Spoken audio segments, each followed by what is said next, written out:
Before I begin, I just wanted to start with a quick prayer. I pray for all those who listen to this to defend yourselves with the armor of God, for we wrestle not against flesh and blood, but against principalities, against powers, against the rulers of the darkness of this world, against spiritual wickedness in high places. As I've said before, the real war is a spiritual one. While it may lead to tribulation, it is not the reason why we are here, right now. In this time, some people will understand that and some people won't. Many of us will never stop worrying about the world, so they look for a worldly savior, a hero of this world who will solve all of our worldly problems, and one day soon, they'll find one. So without the Holy Spirit, it is impossible to discern the truth of everything around you. The events in life will seem like nothing more than random events in a sea of endless chaos. And why you only see the chaos, they see the solution in the endless cycle of problem, reaction, solution. But spiritual discernment opens your eyes on a deeper level to the spiritual battle that runs through everything. So the CIA and their connections to technology are deeply connected to the darker side of spirituality, the occult. So let's take a look at the CIA's connections to the occult. To begin with, the CIA was started by Harry Truman. And I don't care what anybody says, this is all connected to the Truman Show.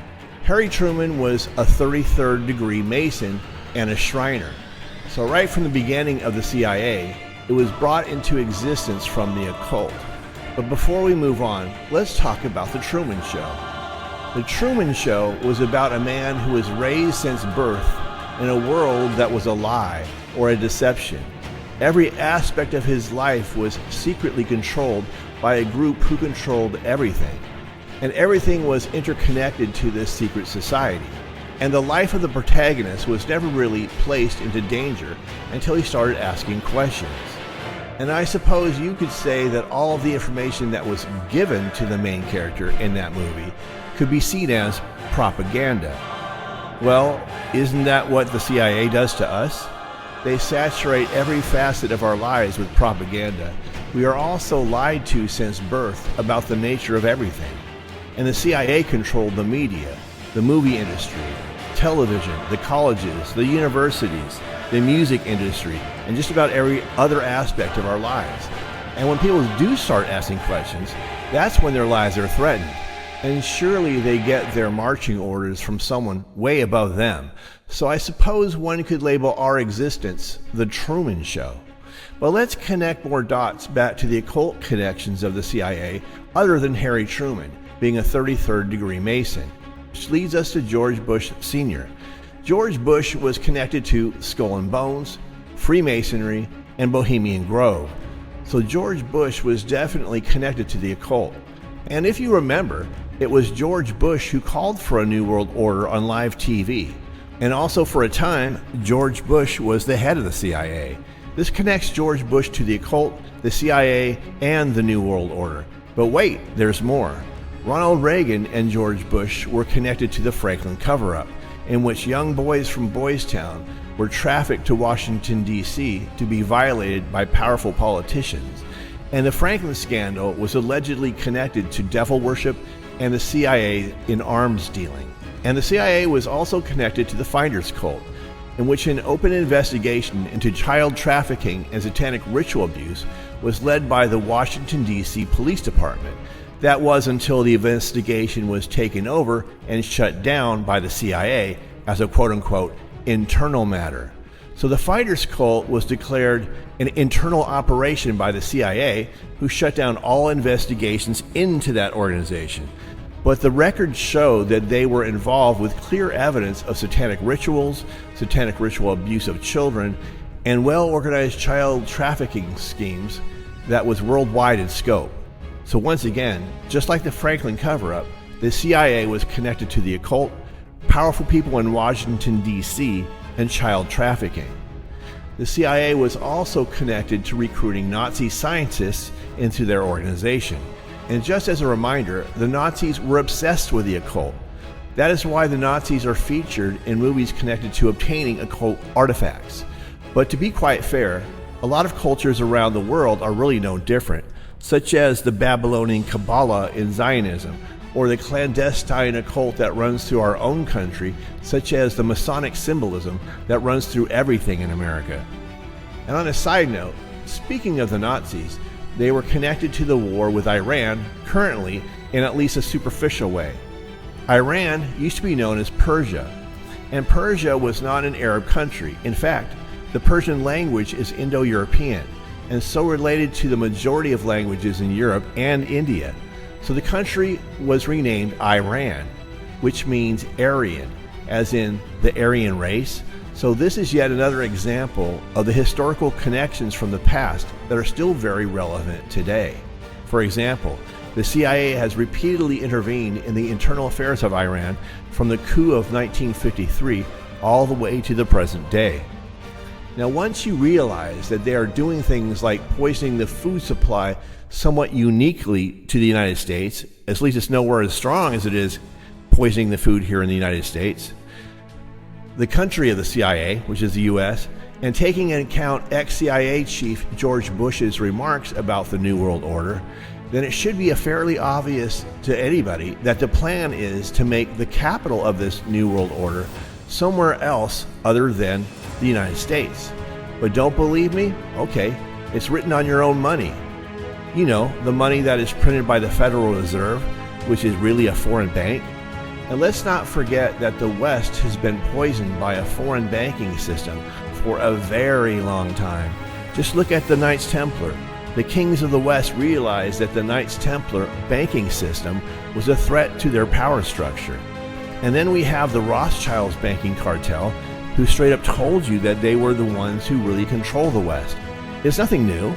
The people who really control this world from the shadows, including the country and its CIA, are building a new world order and its capital in the Middle East. And the CIA is helping to build this technocracy. What did you think all of those data processing plants that they are building in Texas will be used for? Making America great again? You know, Texas, the state that the Antichrist cows came from. You know, the red heifers that came from Texas that were sacrificed to purify the third temple, to set the stage for the abomination of desolation. Yeah, that Texas. Anyway, the CIA and other intelligence agencies will obviously have an even more access to your data now.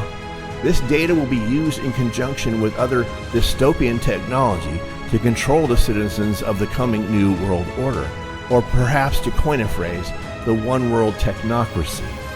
Anyway, one of the techniques the CIA employed, which came out of the occult-fueled experimentations of the Nazis, was MKUltra. And at this point, I would remind everyone that MKUltra grew from the occult-driven experiments of Nazi scientists who were brought to America via Project Paperclip. Now, other than this circumstantial evidence, many people do not see the occult connections to MKUltra and the CIA. But MKUltra was connected with other CIA experiments at the time, which helped to expose the deeper occult motivations involved with the CIA and MKUltra, which was just one of many CIA experiments at the time. The CIA was tasked with experimenting with the occult at that time. They helped to fund a sorcery course at an American university.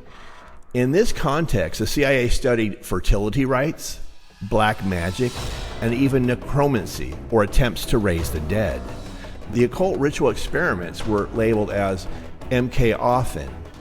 Operation Often employed occult practitioners to predict the future. The CIA used a medium to sense warning signs in the United Nations. MK Often also employed witches to explore dark rituals and demonology. They wanted to weaponize paranormal phenomena with theories connecting these efforts to elite satanic rituals and their generational abuse. This is somewhat related to the CIA's Gateway Experience program, which was aimed at exploring the cognitive mechanisms behind remote viewing as well as other operations. But getting back to the CIA's connection to MKUltra and technology, let's talk about Ted Kaczynski, otherwise known as the Unabomber. He was a mathematician who was a prodigy. In fact, he was so gifted intellectually that he started attending Harvard in 1958 when he was only 16 years old. The man's IQ is off the charts. At that time, the CIA was using universities, such as Harvard, as fronts to conduct their MKUltra experiments. The CIA used another university as a front to offer a college course on sorcery via Operation Often. So the Central Intelligence Agency used Harvard to run MKUltra experiments on Ted Kaczynski. MKUltra utilized techniques such as hypnosis, electroshocks, sensory deprivation, isolation, verbal and sexual abuse, and other forms of torture in conjunction with administering doses of psychoactive drugs such as LSD. About 10 years later, Ted Kaczynski abandoned his academic career to become an isolated hermit, living in a simple shed and conducting a one-man domestic terror campaign. He murdered 3 people and injured 23 others between 1978 and 1995 by sending bombs through the mail. He was targeting people who he thought were advancing the agendas of modern technology and destroying the natural environment. Ted Kaczynski, also known as the Unabomber, towards the end wrote a 35,000-word manifesto titled Industrial Society and Its Failure in 1995. In the Unabomber's manifesto, he writes about how he opposes all forms of technology. He was against leftism, wanted us all to return to cultural primitivism, and advocated for a violent revolution. To me, this sounds very similar to how the Amish live, well, of course without the revolution aspect, and I find this fascinating given the context of Amish religious beliefs, which really provides a stark contrast to the occult beliefs that are linked to the rising saturation of technology that is taking over every aspect of our modern lives. And I know I'm not alone when I say that I think that most of us can identify with the fatigue we all feel from our obsessions with the internet, electronics, and social media in general. And if I am being completely honest here, I think that YouTube, which was basically brought into existence by the CIA via Google, has affected more people in a negative way than anything positive. I personally have seen more people than I care to mention stabbing other people in the back for a view, or purposely going on live at the same time as someone completely out of spite. This platform, and by extension one can claim technology on the whole, has been more of a detriment to spiritual well-being of anyone than anything else. To be quite honest with you, I find it to be quite ironic how many people I know on YouTube try to paint themselves with the truth looking out for people, or wrap themselves in the flag telling anyone naive enough to listen to them that they are a hero, here to save them. And worse yet, this one particularly makes me sick to my stomach, people who wrap themselves up judgmentally in the cloth and then do people like dirt behind the scenes. But surely none of us, including myself, are immune of this platform. None of us are perfect. It goes to people's heads and feeds their sense of pride. And despite whatever bullshit you're fed, this is the truth. But even for people who lack the discernment to see through so many of these channels on YouTube, at the very least, most of us can identify with the social media exhaustion. And this applies to technology as well. Some of the truly genuine people I know on this platform try to support everyone that they can, and they need a break too. It is impossible to always support everyone else, and sooner or later they will become exhausted as well. And so even if your motives are pristine and squeaky clean and positive, there's only so much one person can do until they get burned out. So what I'm saying is that this is the nature of YouTube and other platforms, to drain us in our addictions to it. And let's not forget that this whole experience was created by the CIA. I'm sure this is all rewiring our brains and causing long-term effects upon us that is conditioning us for a dystopian future where we will never leave this cyber reality. The whole thing is a trap, where we have trapped ourselves willingly in this web, snatched up in the net like a deep psychological operation which preys upon pride, which is the oldest sin in the book. So this causes people to question the Unabomber in retrospect and wonder if there was some validity to what he was writing about. Now, I'm not trying to defend or demonize Ted Kaczynski. I am merely posing a question as food for thought. I am trying to engage you all as critical thinkers to ponder questions like this and think about where all this is leading us to. In any event, Ted Kaczynski moved to a remote cabin without electricity or running water. So he was basically living off-grid. Isn't that the ideal that a lot of people here talk about, living off-grid? So he basically lived as a hermit in the woods. He was so hard to find that his case is the longest investigation of all time by the Federal Bureau of Investigation. And once the New World Order, or One World Technocracy, is finally brought into place, how many people will try to run from the all-seeing eye into the woods, trying to live off-grid? And by then, will that even be possible anymore? Is there really still anywhere left on the CIA Google Earth where they will not be able to find you anymore? But this brings me back to Ted Kaczynski and MKUltra. I believe, like MK often, MKUltra has its roots connected to other occult activities researched by the CIA, such as remote viewing. To me, this is related to the things that happened at Montauk, such as the Montauk Chair and visions of the future. Anyone who wants to learn more about Montauk needs to check out Brian's channel, Montauk is Strange. He is the world's leading expert on Montauk and an awesome person as well. And before I forget, I'm not saying that remote viewing is in of itself an occult activity. What I'm saying is that all these things are kind of within a spectrum. So in related cases, such as the Gateway Project, using binaural beats to create synchronization of the hemispheres of the brain, subjects were in theory able to have visions of the future. So I think it might be possible, in all the things the Unabomber endured with his mind-altering experiences with MKUltra by the CIA, that he may have had a vision of the future. Although it is also possible some kind of planted memory was placed there. But either way, I think it is an odd, quote-unquote, coincidence that he just so happened to be a victim of the CIA's MKUltra program, and then his visions of a dystopian technological future seem to just pop up out of nowhere, and then he becomes obsessed with stopping them. Surely he must have seen something. He was a CIA operative who also conducted mind control experiments with LSD. Lilly was the person who invented the deprivation tank, as seen in the movie Altered States, which was based loosely upon his life. Since then, sensory deprivation tanks have been closely associated with MKUltra experiments, as evidenced by their use in the show Stranger Things with Eleven.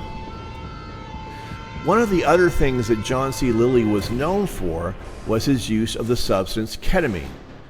A recurring vision he had on ketamine was of a robotic technological being called the solid-state intelligence, which implied that Lilly was having visions of artificial intelligence years before it even existed. In any event, in his vision, he saw that the solid-state intelligence had gone wrong and would destroy us all. Other important people in Silicon Valley and technology companies have had similar visions on ketamine. Other important people in Silicon Valley and technology companies have had similar visions on ketamine of a dystopian future where some kind of robot intelligence destroys the world. Which reminds me a bit of ayahuasca, where people have similar visions while they are on it. So all these technology giants are having similar prophetic dreams about a cyber intelligence that will take over and destroy the entire world. But the CIA is connected to the technology world in a very deep way.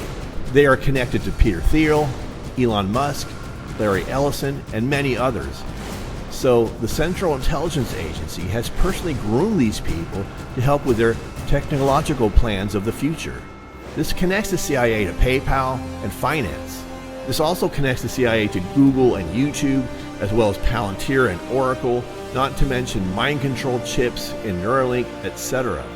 With the end goal being that they want to connect your financial records, your health records, everything will be in a chip that they're going to put inside of you. That way there is never any escape.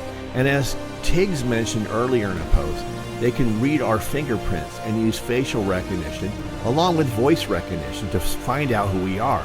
They will be able to track and follow us wherever we go in the world. So the days of living in a Unabomber shed and hiding from the all-seeing eye are long since gone. And then there is the voice-to-skull technology and countless other facets of technology which they are using against us, such as tracking our movements via Wi-Fi. But I also wanted to add the occult names that go along with this. Names like Palantir and Oracle. These names have occult symbolism embedded in them in regards to seeing the future, or one could allude to the coming all-seeing eye of the government databases. They will know all and see all. I believe they also probably have mind-reading technology which may already be in use with the CIA's Project Google. So this reminds me once again of Ted Kaczynski's visions of technology and an apocalyptic future. And the same goes for a future controlled by John C. Lilly's solid-state intelligence. So if we take one last look at the future via the Bible, specifically at Revelation 13, since the CIA is connected so closely to technology and the occult, so would the logical conclusion to this be the image of the beast and how they will give power to the image of the beast to speak? I don't know. Think about it.